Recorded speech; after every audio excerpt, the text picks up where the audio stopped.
SQR Podcast, Score Rosenberg Radio, as we get ready to wrap up on this fascinating, introspective, and I'm looking for the right adjectives here because, you know, when you hear the title mayor, you don't understand the person behind that title. And Score Rosenberg Podcast, my viewers, my listeners right now, you are privy to find the person behind that title.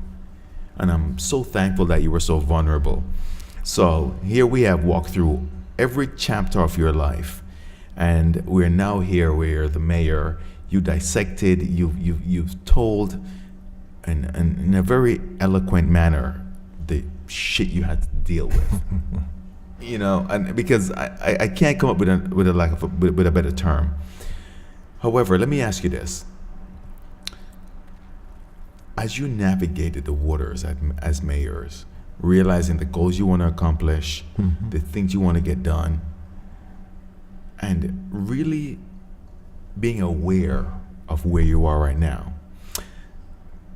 what was one of your highlights and what was one of your biggest disappointments? And give me the highlight first. Okay. The highlight has to be that for a moment, and only for a moment, that people believe change could come. There was a belief. It was austere. It was exciting. Let me interrupt you. Change did come. Agreed. And it wasn't just a black face or a child of Paterson. It was that people believed that the things that we said we wanted to do could be accomplished. They had faith. No, but let's go back.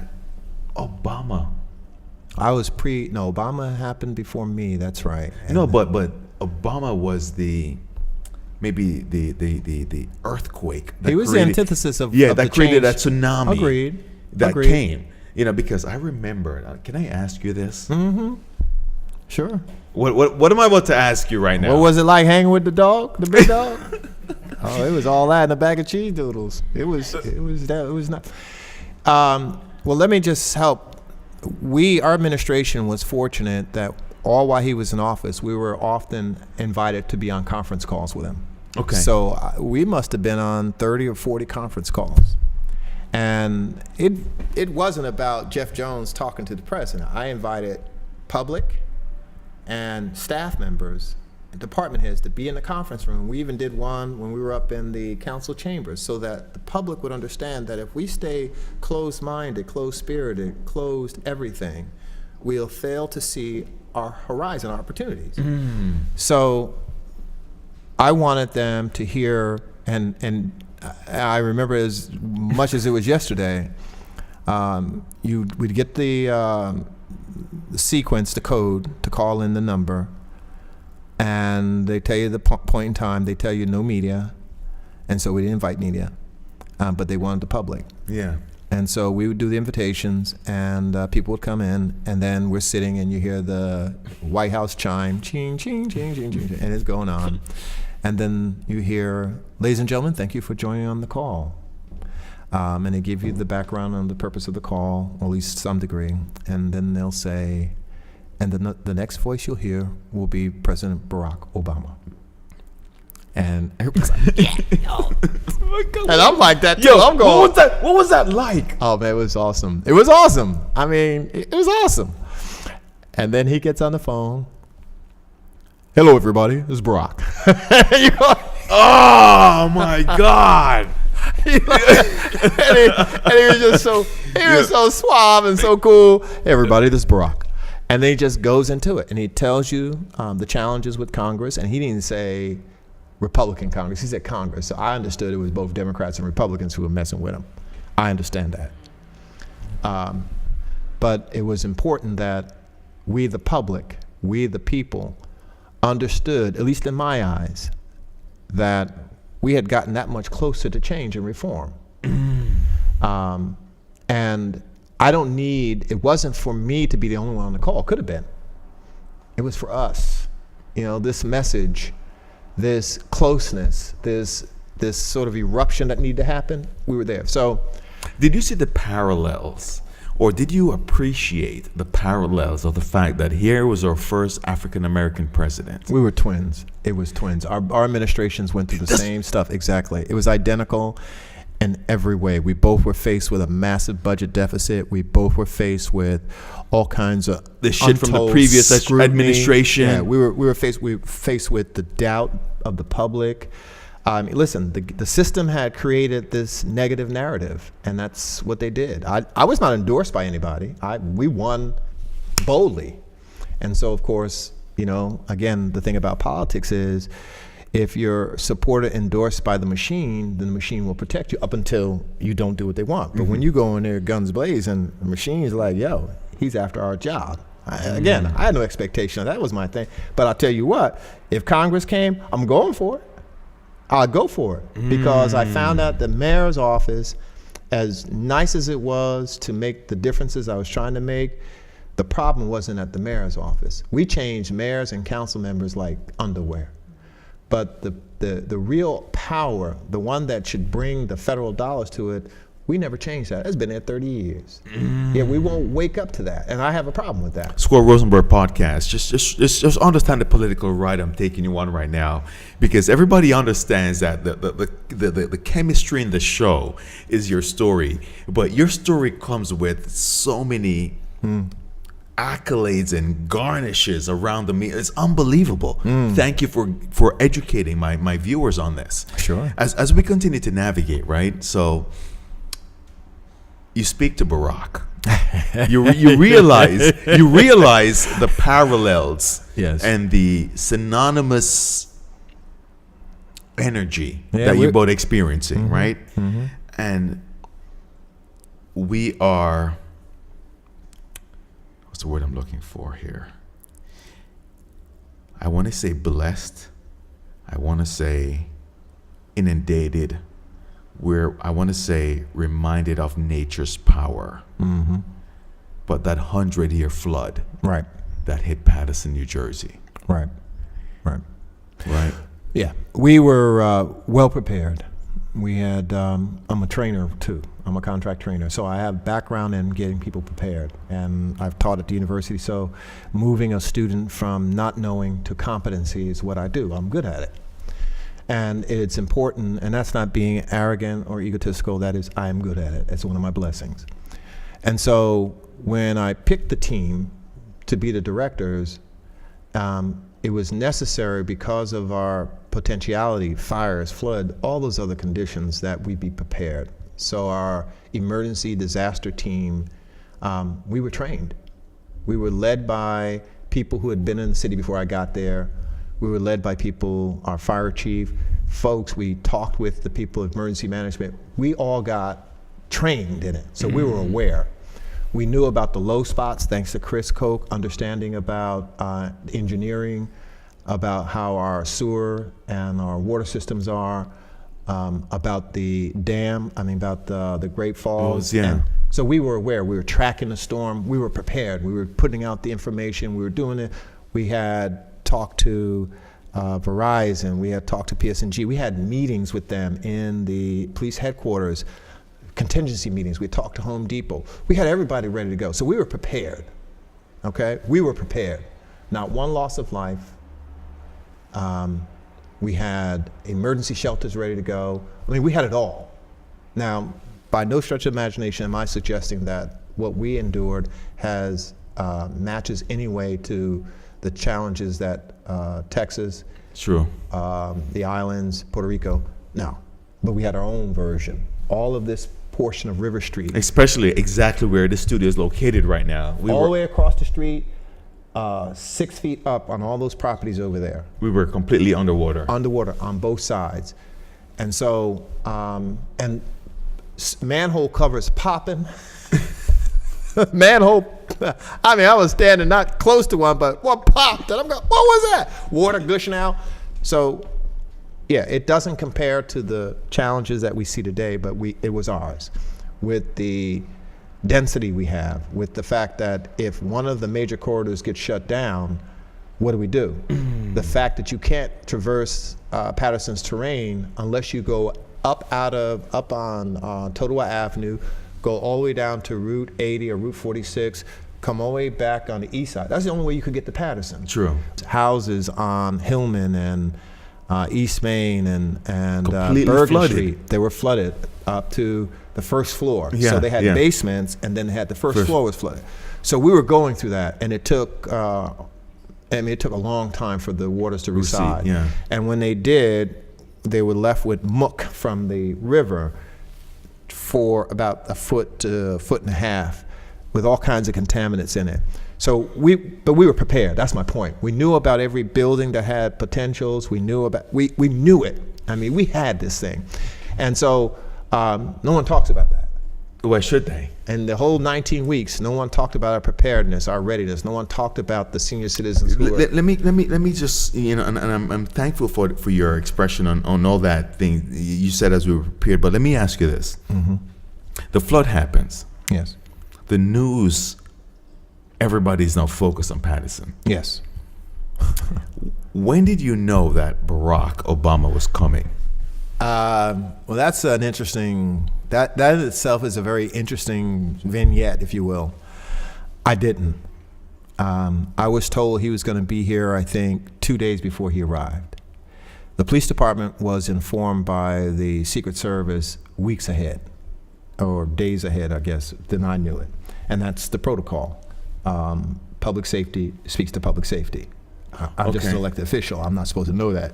But they are the protectors of the public, so they knew that. And they had to coordinate where Secret Service would, rooftops, all that stuff. Evacuations. And don't forget, if anything had happened to him, God forbid, they had to have an exit strategy to get him out of here harm's way. So all of that had to go on. So I get a call from the chief of police, and he needs to come see me. He comes and sees me, and he tells me that he had been to these meetings and that the President of the United States is coming. What? It's just like that. What? Very casual. Yeah, President Obama's going to be coming in. They've been here in town looking, observing, whatever the case is. What? And so I'm feeling a bit weird because, wait a minute, I'm in charge. I realize, no, you're not, you know. Yeah. So, yeah, this is the date he's coming, and so forth and so on. And we'll get back to you with the details. Oh. They'll get back to you. Oh, yeah, because they're now in a Homeland Security modality, okay? Because you're talking about the most powerful man in the world. Yeah. So leaks, information being, all that stuff, it's got to be maintained, even police officers. And they're all now being prepared for this coming. State police, our local police, surrounding towns. What? Oh, listen. Surrounding towns. Oh, everybody had to be aware because an evacuation of any kind, everybody's involved. So here's how the story goes. So I'm informed, and the detective who was assigned as my security detail, Mr. Claudy Robinson, he's briefed because he's a police officer. And they take me to, Mayor, I'm going to pick you up on, I think it was a Saturday morning, and pick you up from the house, our normal routine. And we have to be at Fairfield Airport by a certain hour. Okay. So he at least knew that much. We get to Fairfield Airport, and then there's nothing but, I think there were Greyhound buses, but buses are now create a wall. You can't look inside. You can't see anything. Create a wall around the airport? Yes, sir. I mean, we're talking high-level security. Helicopters flying over, jets all over what the heck? Traffic is being slowed down. I mean, we in Oz. So we pull up into the airport, and of course we have to go through the frisking and all this other stuff. And I'm in a suit.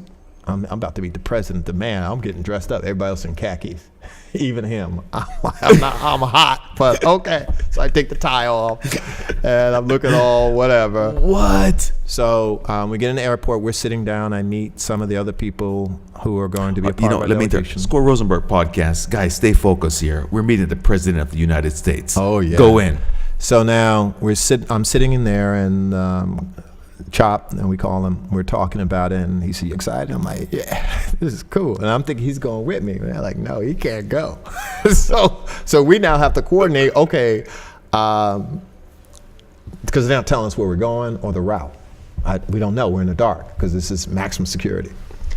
So I'm now allowed to go from the immediate waiting room out to the tarmac, and I'm being supervised. I don't know what else to call it. I'm being supervised. And now I'm on protective guard, if you will.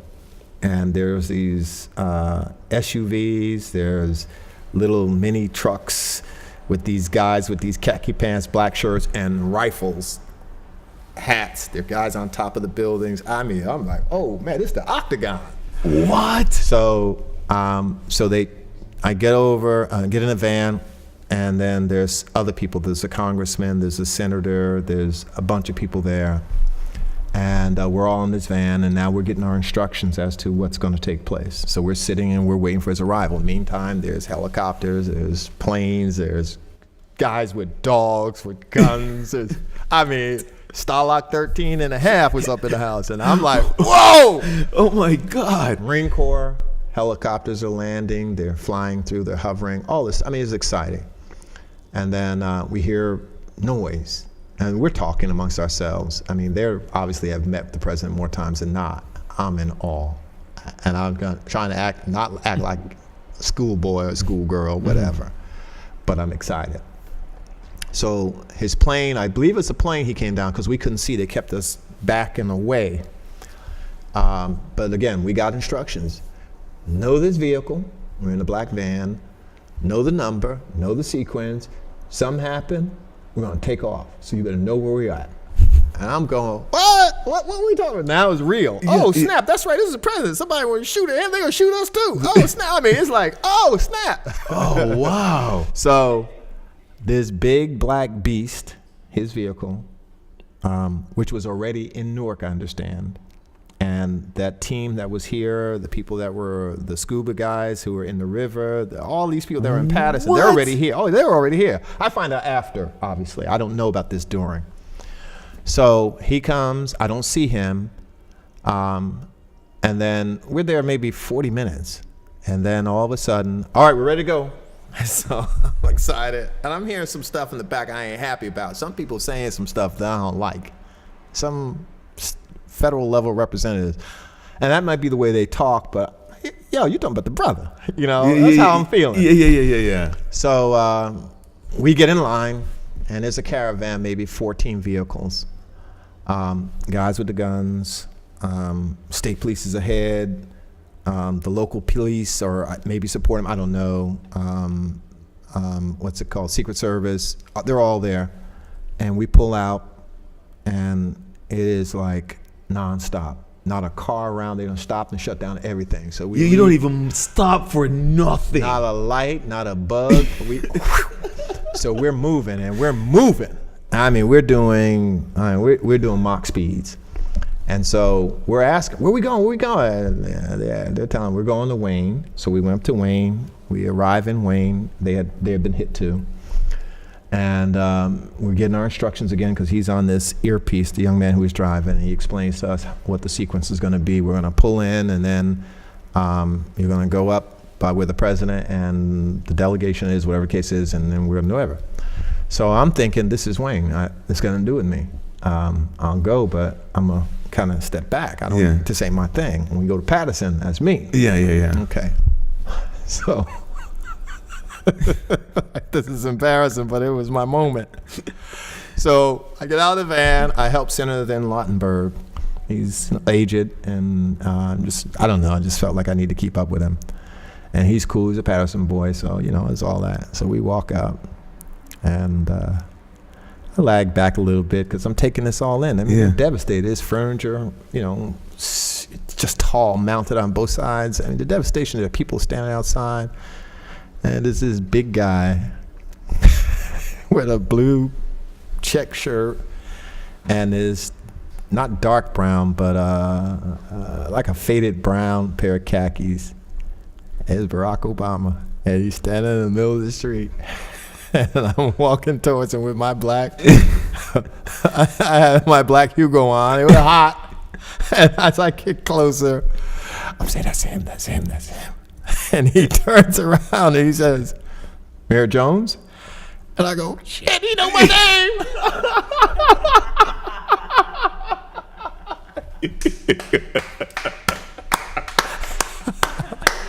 I tell everybody that was my bitch moment because I was in awe. What else are you gonna do? So when I recovered, I was like, okay, you know you coming. So I shook his hand. He shook mine. He was, nice smile, very nice personality, and now we're doing the walk. So that infamous picture that I see with both you guys. Oh, that's us when we came to Paterson. Oh, okay. Because we're in Wayne, and listen, this mayor here has got to deal with his stuff. So I'm lagging back. He keeps looking back to see why I'm like lagging.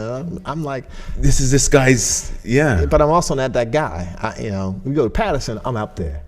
It ain't my thing. And all this press and these Secret Service Uzis and whatever else they had just looking at you all weird. Yo, I'm the mayor, but they're looking at you like I'll shoot you. So So, but he's getting into the human emotion. He's hugging, embracing people. He's talking to them. You mean doing what the current president isn't doing? Well, he throws paper towels, so that's all I can do. He throws paper towels, so okay, maybe that works. So, go ahead. So the people coming out, they're despondent. They're, their worlds are upside down. This is a challenge. This man is embracing them. He's hugging them. He's showing something I just didn't think presidents do, and I've seen some do it, but I was there. So we walk down. We go one front door to another. People are looking inside. I'm not invading anybody's personal space. That's not my thing. I'm not doing it.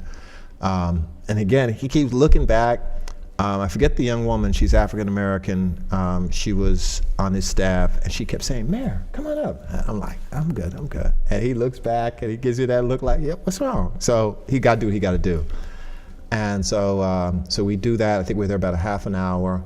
Then all of a sudden, not all of a sudden, but you get the moment when we're going back to the vehicles. So he and Governor Christie are heading back, and Governor Christie's riding in the van with him, and the Beast with him. Yeah. Right. And we got to get to our van, and I'm looking for Senator Lautenberg. Let's just do that, Well, so anyway, we wind up in the van. Now I had front seat, by the way. I was in the front seat of the van, but of course he's older, so he got the front seat for me.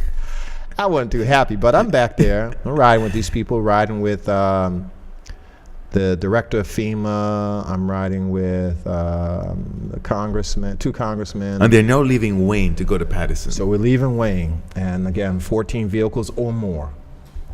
And we're coming down Route 23. Traffic is at a dead standstill.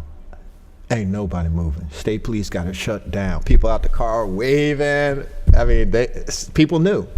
We're flying down 23. I'm like, dang, we ain't gonna get the ticket, right? We're flying. Everybody's keeping up. When we get off at 23, we swoop on to 80. We're on 80. We're gunning. Traffic dead stop on the westbound side. Stop. People out waving. They can tell. We moving. We get to that exit that you would get on 20, heading down 21. Yeah, downtown right there. And actually, no, we get off at the Route 19 exit. Oh, okay, yeah, right there, Clifton, Bing. We come on in, and this is my town. So now they're asking me some questions, Mayor, whatever it was, whatever. So we get close to town. I'm thinking nobody knows, because I did tell my wife that supposedly we're going to come to town, go downtown. So my wife, my kids were there. They were all dressed in their finery. It was sad too. They were all dressed up. I get on Main Street. They got these orange barricades, the tapes. Yeah. Both sides, wall-to-wall people.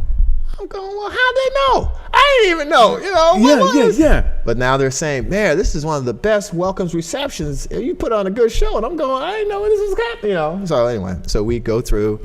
As we turn the corner, I see my wife and daughter, and I'm trying to wave. They can't see me. Later on, I got ribbed for it because we got all dressed and we didn't even get to see them. So we get to Presidential Boulevard. And we get to exactly where that is, right? Yeah, across the bridge. Our street, not our street. He crossed Lower Main Street Bridge. Yeah, but how did he cross that bridge? Was it not flooded? No, that bridge was fine. They had cleaned it up, piled up some bags for media purposes. Yeah. The devastation, the waters were high anyway, but we were there. And this is the cool moment. This is another cool moment. So the driver says, "What was that?" He's on his headset. "What was that?" "Okay." And he says, "Ladies and gentlemen, right now the president only wants to see Mayor Jones on the bridge." Squirrel Rosenberg podcast. Here's a classic moment. Yo, I haven't interjected, I haven't interrupted because I wanted to just go in. And it's just Mayor Jones, and I said, "Gotta go." I ease on out. And so I get there, and they're trying to, you're going out there, you're gonna have a couple minutes with the president, just you and him. You can talk about what you want to. We'll do that, So I go on the bridge. He's there. We shake hands again. We do the brother thing. Yeah. Surprise, and I'm like, okay, this is cool. So we're walking, and then he gets like, "What do you need?" It's just like that. "What do you need, Mayor?" So I got a little out of character, not with him, but this one gentleman who, for whatever reason, decided to tell him everything was intact, everything was fine. I'm going. This is my embarrassment. Can I ask you before you give? What was the nationality or the ethnicity? He wasn't a brother. Okay, all right, go ahead. A little short fella. He's in the picture too. Matter of fact, he's in the picture on the right side of Obama and I. Okay. And I understood what he was doing, but it incensed me because the president had asked me stuff, and what do you need? We're here. We're going to support you. Whatever you need, whatever case is. That's what he said to me. Okay, got it. This little dude reaches around the president as I say, "Oh, everything's fine. We got everything." And I reached around and said, "Man, don't tell him." I'm raising my voice. I yell. And Obama says, "Mayor, it's okay. It's okay." Because I mean, he had to call me. He picked up on. Yeah, because listen, don't. Is your name Mayor? Yeah. That's something. Is your name Mayor? You said, "Mayor, what do you need?" But of course, he wants to tell him, FEMA's on point. We got all that. No, I got people who are, impacted. No, I don't know what's going to happen. No. So he assured me everything's going to be fine, and I was like, okay. So I calmed down, and I laughed at myself. So we had our moment, and then that young lady, I forget her name again, though, but we're now ready for the photo walk. Wait, is that a walk? We walked back. They had a mic now on the bridge, and they had photographers galore. And funny is, all those federal electeds had positioned themselves around the mic. They had it on lock. And so the president, he's got the center spot. And again, he's looking like, "Where you at? Get up in the picture." What the case is. Yeah. He's always seem to be looking back for you, like. And I'm like, "Where? These dudes, they got it locked. There's no room." Even she's saying, "Get up, Mayor. Get up in there. Get it." I can't. I mean, big old Christie was in there. He wasn't. Yeah, he waddles into the photo. Everybody else is just locked in. They ain't going nowhere. He's just a lowly mayor. We're Congress and senators. Yeah. And I'm going, so I stood on the edge. That's why you see me there. Listen, what am I going to do? I almost knocked one guy out. It'll make me knock somebody else out. So he says a few things to the press. He talks about how he met with me, talked with me about that, and he did. And he was as eloquent and as kind and as supportive as anybody I could have expected of that ilk in a city who was going through what we're going through. And it was, for me, sort of the antithesis of what it's like when two black men, at least in this case, of responsibility were on point. I mean, it was a crystallized moment for me. And so, but trust me when I tell you, he's funny. Because when we walking, we laughing. It's like two dudes, and I'm going, really? I mean, I'm cracking jokes. He's cracking jokes. Yeah, that walk, that scene of you guys walking. We were cracking jokes. We were laughing about stuff, not about the condition, just kind of cracking up. And I think one of us, I think it was me, said we go through the same stuff. I know it came out because he didn't know, but I'm like, yo, we going through the same stuff.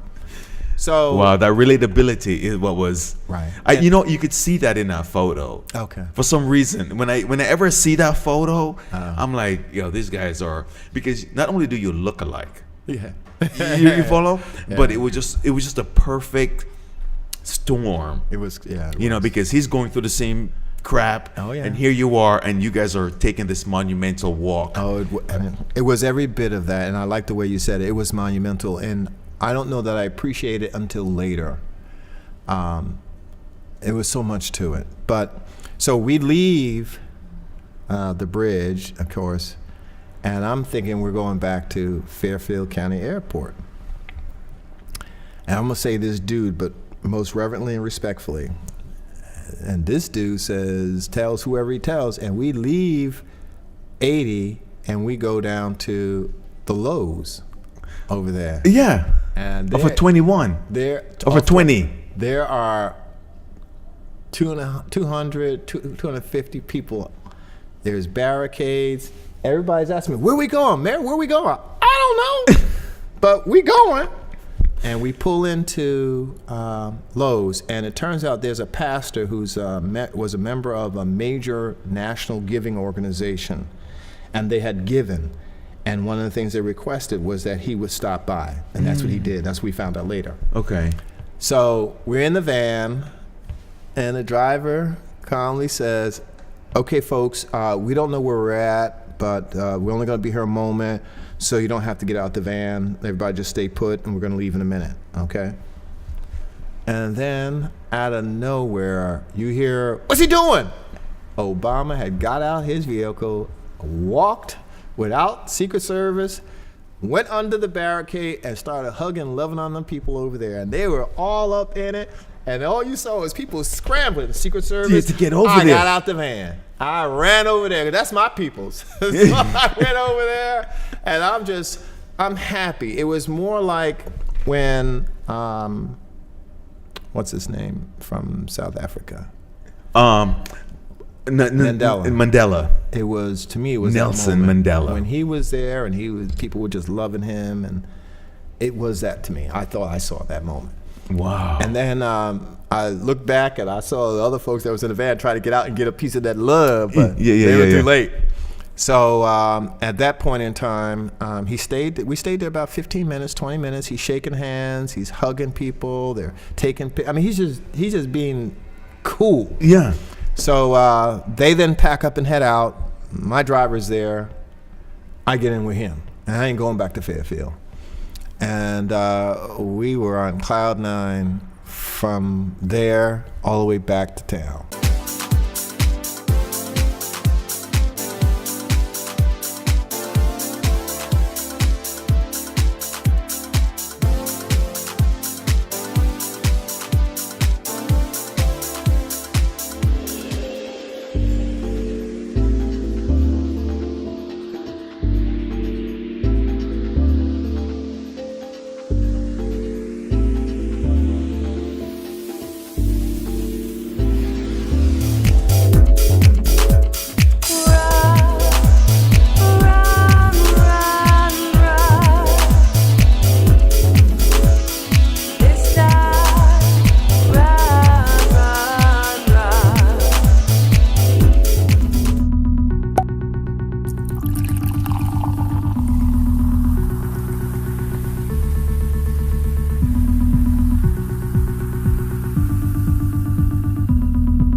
Score Rosenberg podcast, SQR Radio. We've definitely gone over because our guest demands that much time, and not demands but deserve that much time to educate our viewers, our listeners on what it takes to be driven, inspired, and to go up against the charade of the establishment and still, enjoy the wins and losses as an African American man in today's society, and doing what you're doing. And we were getting ready to close, and I am always pushed to ask my guests these two questions. And I'm going to ask you these two final questions. But before I do that, I want to let you know that you will be back on our show. You got it. My pleasure. I want to dissect more. Sure. And I want people to understand that politicians are people. Mm-hmm. Yes. And good, bad, and indifferent. I want them to be inspired. Well, why did he do that? And if you're that disgusted or inspired, you can do the same. Right.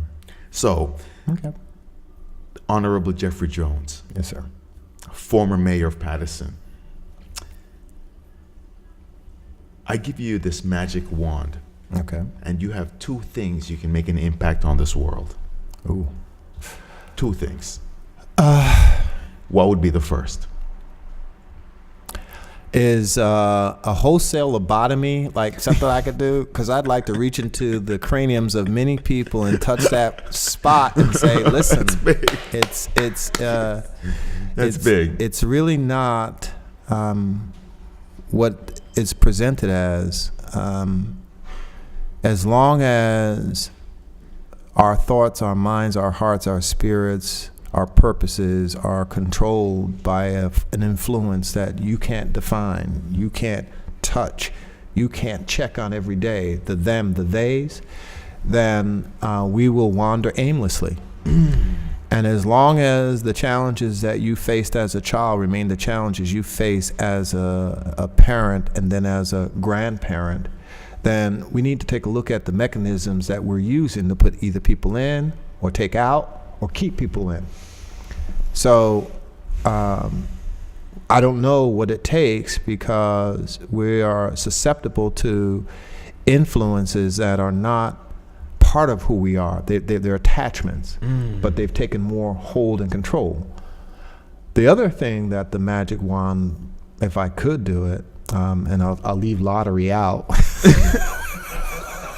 I respect your honesty. I respect your honesty. I'll leave the lottery out. No, go ahead. Listen, in all candor, if I had the means, I would make changes that only financial could do. And I mean, I would. There are some people's living conditions I would address because I'd have enough. But that's not the case. And so the other wish, genie in a bottle, is that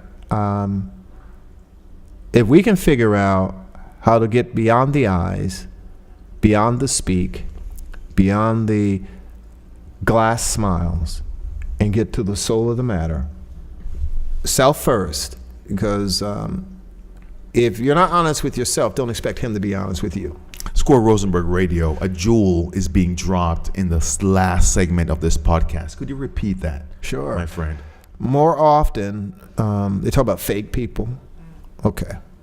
So a politician of sorts needs you for one thing, election day, your vote. If they drop $25, $75 for that day, if you break that $25 down into all the days of drudgery, agony, pain, suffering, failure, whatever it is that you say has happened, you have to tell me, was that $25 worth it? Yeah, it's not. Right. And so how did that $25 become the supplement? Well, it had to be a smile. They had to have said something that appeased something that you think is foundational. But then that means that you potentially, my belief is, you've devoided yourself from what's your real challenges because you've suppressed. You've got somebody in front of you. You want to know why crime is there. Well, ask him. And if you don't get the answer, you gonna vote for him? I mean, it doesn't make sense. Or people you do know, and we put them in office and we leave them to fend for themselves in this cruel, vicious environment. Unknown. And then we want you, and then we turn around, we want you to, teachers, the classic examples, schools. Here's my child, I'm sending you a child broken, infirmed, potentially unloved, emotionally deficit, but send me back a doctor.